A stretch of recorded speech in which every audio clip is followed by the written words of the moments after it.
Israeli pastor talks about shocking, deadly persecution of Christians in Israel.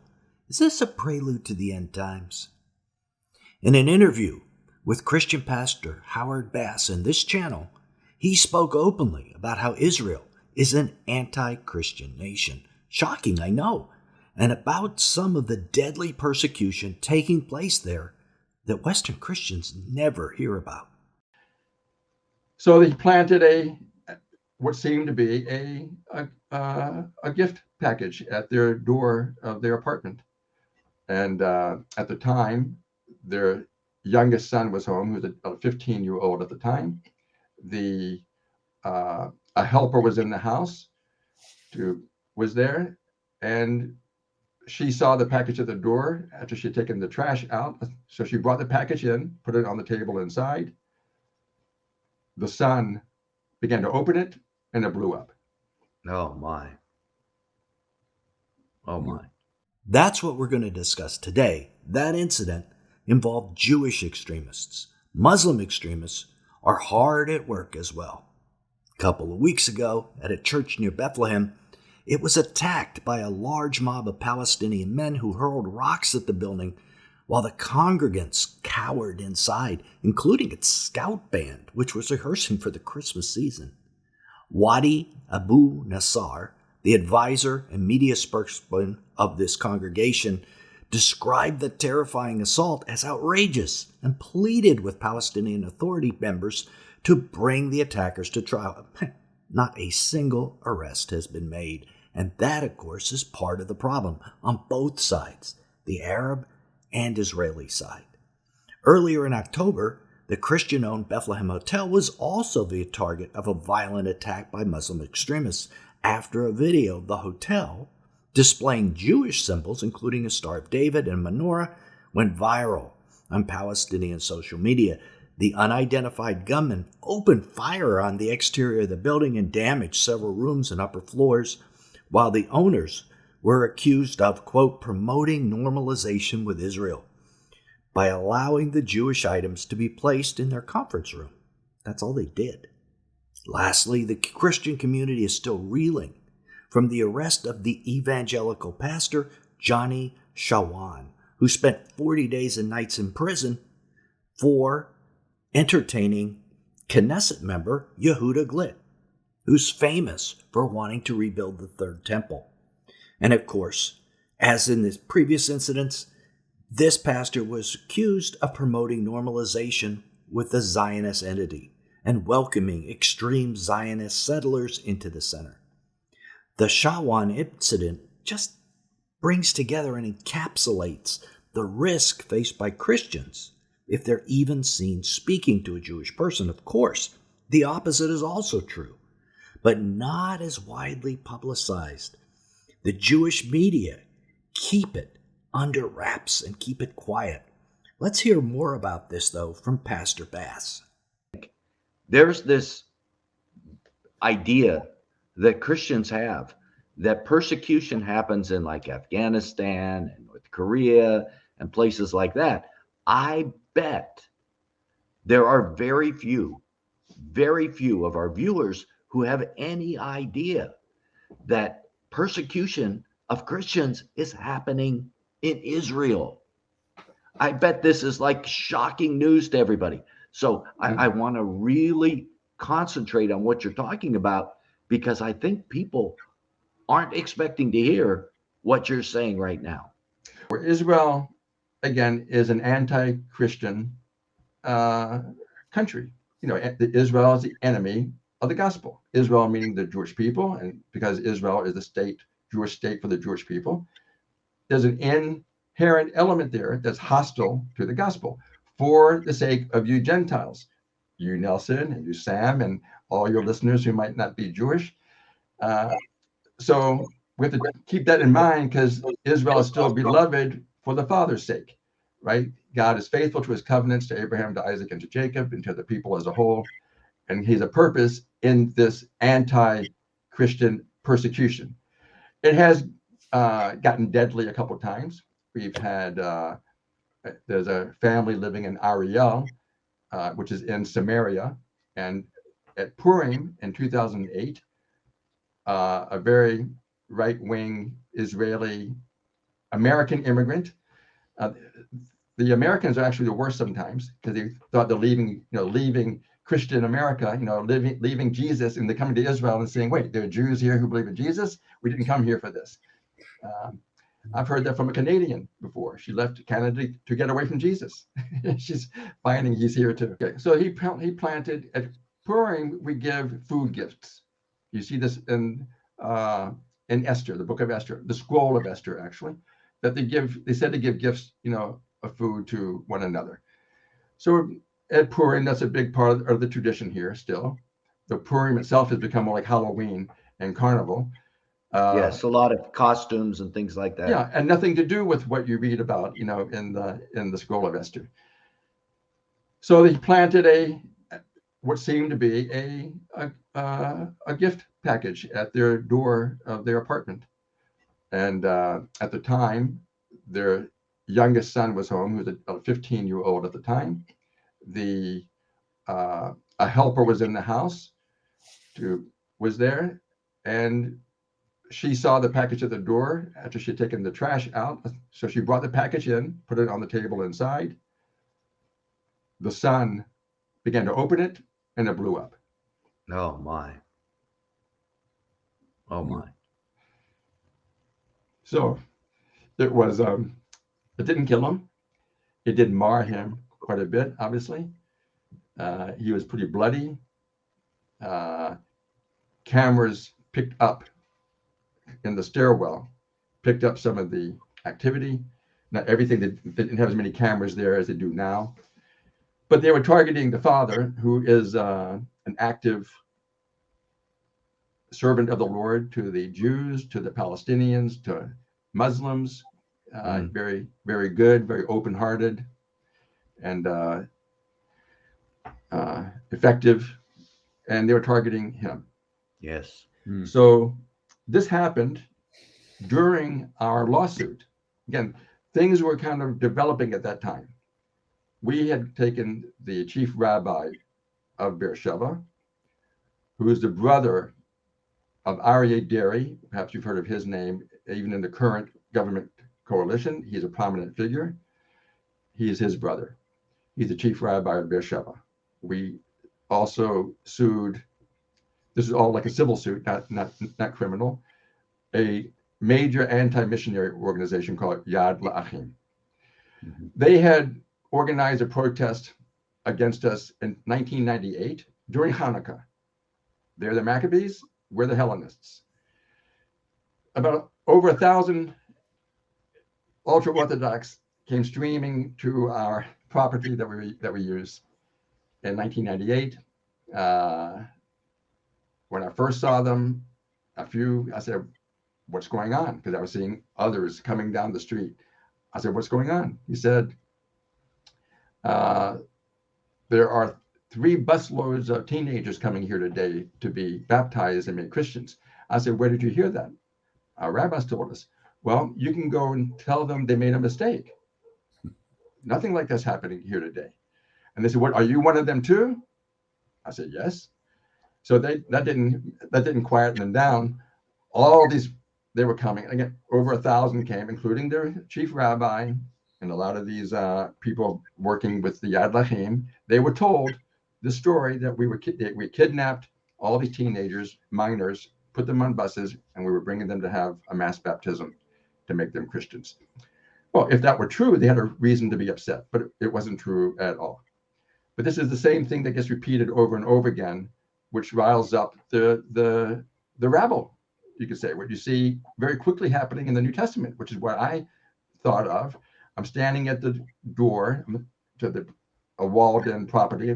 I'm at the outside door, seeing all these people. They are emotionally stirred up to do whatever they're told to do. Now, this is what happened against Jesus, against Paul, against Stephen. It can happen quickly by telling them something that's not true, but if it were true, they would be upset. Mm-hmm. It actually happens with the Muslim community against the Jews also, in terms of things that are happening on the Temple Mount. We hear about these all the time, right, but we don't hear these stories about what's happening to our Christian brothers and sisters in Israel, that doesn't get reported. That's very interesting. Okay. Then in 2005, when the same organizers, the chief rabbi and the Yad Lachim, organized another protest, about 600 came, and half of them breached, came inside. Within your facility? Yeah, and overturned chairs, kind of push people around. We would push back sometimes. So it was more aggressive, more trespass. The first time some tried to get over the wall, which is breachable, get over the wall. A few came in, but it wasn't a major, riot, as much of a riot as this one became. Riot police had to be called in. Anyway, this time after 3 hours, and the other one was about 3 hours. In '98, they canceled our service. The police wouldn't let us have a service. They tried to protect us, they said, by telling us to get out rather than telling the protesters to leave. Happened 7 years earlier, came to me and said, there's some people outside that want to come in. I went to them. I only saw these 8 people. They said they wanted to come in. I said, well, you can come in. The door's open.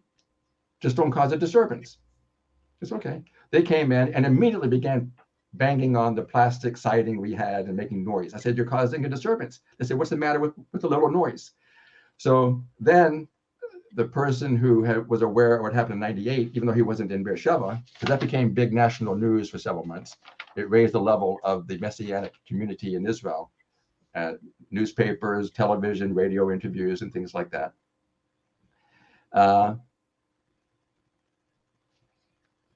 He called the police, this person who was aware of what had happened in '98. He called the police. And then a throng of ultra-Orthodox were coming down the street again.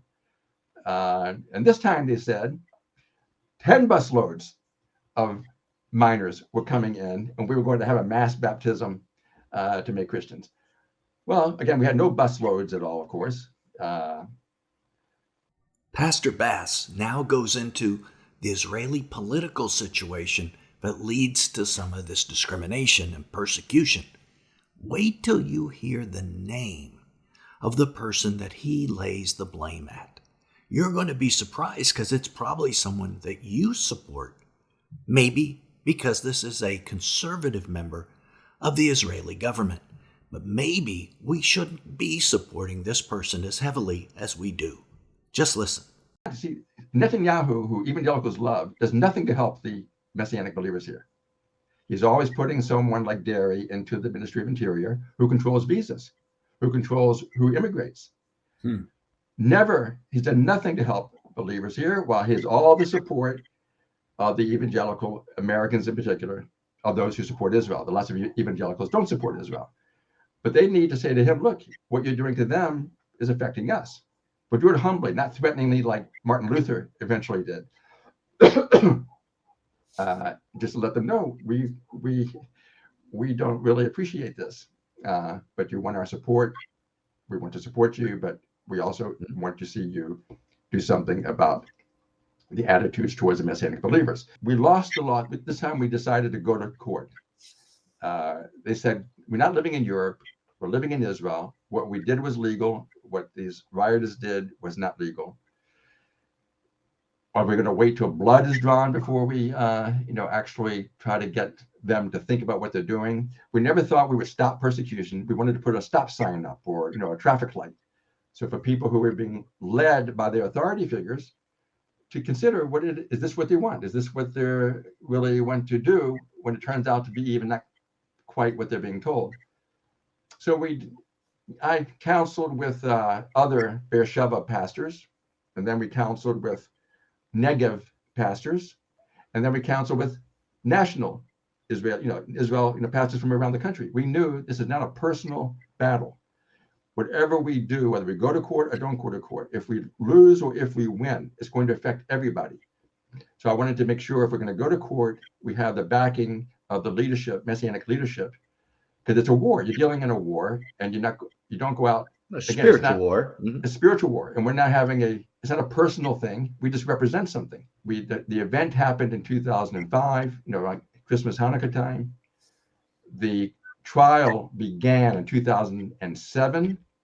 2 years later, the verdict came in 2010. a total loss, Hmm. a lot of money, but they haven't done anything since. I found out later from someone who had talked to one of the lawyers of the chief rabbi. He said, "How did they lose?" Because again, we were legally doing what we were doing, and what they did was not legal. They didn't get permission for a major demonstration the first time or the second time, so that's already illegal. He said they lost because they wouldn't compromise on their faith. They were too strong. And that was fine. Praise the Lord. I answered a direct question, do I believe in Jesus? I said, yes, that's what we believe. He said, well, Jews don't believe that, do they? I said, no, they don't. I should have said, but more will. Or, I said, not enough do. But it was clearly not a legal decision. It was a political, religious decision, which to me just revealed again the spiritual state of Israel, which is fine. I mean, let things come to light. And the Lord did provide for us, and he kept our congregation intact. No one left us out of fear the first time or the second time. And now the first time was 7 years between the events. Now it's been 12 years since the last event. Again, the next event will not be 12 years from now or 7 years from now. It'll come a lot sooner than that, according to what I believe the scriptures are teaching us. So let me ask you a question. I think right now in the story, a lot of my viewers are saying, how can we pray for Howard and his congregation? How can we pray for the other Messianic congregations that are in what we would call Messianic congregations that are in Israel? What can we do to help? I think that's a question that is on the hearts of everybody right now at this point in the story. Well, one thing is, there's a lot of pressure as Jewish people to be accepted by the unbelieving Jewish community. You see that in the New Testament. They were afraid to say they believed in Jesus for fear for being put out of the synagogue, for being excommunicated. That's a real strong feeling here. You want the Jewish people to accept you as Jews, and so that we would stand firm, not being afraid, not being embarrassed, to say that we do believe in Jesus. They might say we're not Jews anymore. You can say whatever you want. You can say I'm a Messianic Jew. You can say I'm a Christian. You can say I'm a traitor, but I'm with Jesus, who's outside the camp, and he wants us to go out with him, and then he wants us to go in and bring other people out to him. That we would just stand strong and not let our culture control us to where we want to be accepted by man, right? Instead of getting praise from God.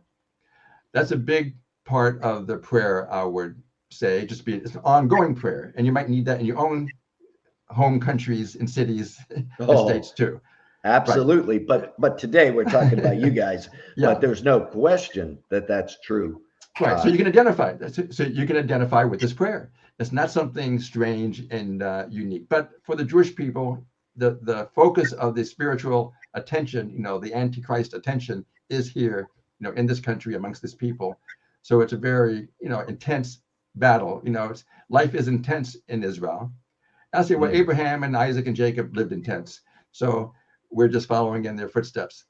So it's real. The conflict is real here. You go, if we go travel to America or to Europe or somewhere else, the tension is lessened. You come back across the border again, and the warfare, is big. Even for Arab believers, especially evangelical believers, they get it from the traditional churches and from the Muslims, and of course from the state of Israel, especially if they live in the Palestinian areas. They have a lot to teach us, the ones who have been faithful to stay, and for those enduring suffering, because of being believers, they haven't left after many offers that they get. So we are all in this together somehow.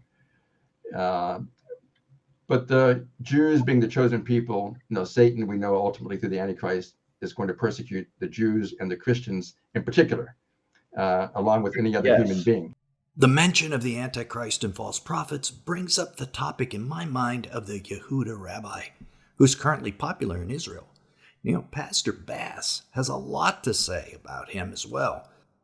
Click right here to keep watching and discover what this Israeli insider has to say about the Yanuka rabbi, Shlomo Yehuda, and whether he thinks this guy will be a false Jewish Messiah or not. Till then, this is Nelson, and I'll see you there.